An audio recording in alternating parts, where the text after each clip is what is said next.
Discontent over the federal government's mining resources rent tax is still alive and kicking. Junior companies claim they've been left out of the deal worked out with the three big miners last week. At a meeting hosted by the Chamber for Minerals and Energy in Perth today, the Resources Minister Martin Ferguson said it's time for the industry to move on.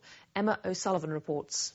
Over breakfast, Martin Ferguson told industry representatives tax reform never comes easy. We've reached a point at which we just got to get on with life. But many miners remain frustrated and in sometimes heated exchanges labelled the consultation process a debacle and a mess, saying they'd been left out of negotiations, a claim the minister strongly denied. Yes, as the Minister for Resources and Energy, I dealt extensively over recent weeks with BHP, Rio and Xstrata. But I didn't deal only with those companies. The minister deferred some questions to the government's new consultation process, in which former BHP Billiton chairman Don Argus has the job of sorting through the remaining sticking points. But in terms of your company, you're more than willing to come along to the Argus Committee. We'll talk to you about the nature of your activities and what appropriate levels of taxation. There were also questions about what the government will do to encourage exploration in the mining sector, given the exploration rebate has been scrapped under the new mining tax proposal. Some miners want a flow-through share system, which would give tax breaks to those who invest in junior mining companies.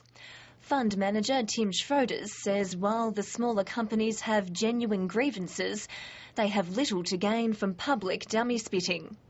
I think the landscape's changed significantly, and as a result it may be much more amenable for them to do such negotiation behind closed doors and be less vociferous in the media. Fortescue Metals Group boss Andrew Forrest has been one of the biggest critics of the tax, but agrees it's time to be less vocal. So yes, I want to do whatever it takes to clear it up, to get it off the table, to get it out of the headlines and to get investors reinvesting, because our investors are still fleeing our company. One of the investors is hedge fund Harbinger Capital, which Mr Forrest says has sold off more than 100 million shares since the tax proposal was first announced in May. It is with enormous regret that I have to announce that one of my earliest and most loyal shareholders has all but sold out over this process. And Fortescue could feel even more pain.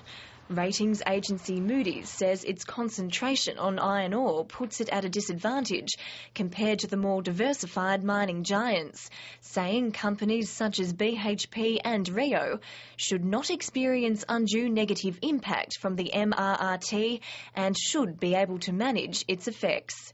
Mr Forrest was able to detail his concerns in a meeting with Mr Ferguson before the minister returned to Canberra. Our job is to use the Argus Committee in a professional, constructive way to implement the announcements of the government, and let's just get on with doing the hard work. Nice to talk to you, okay? A sign he's looking forward to shifting negotiations behind closed doors.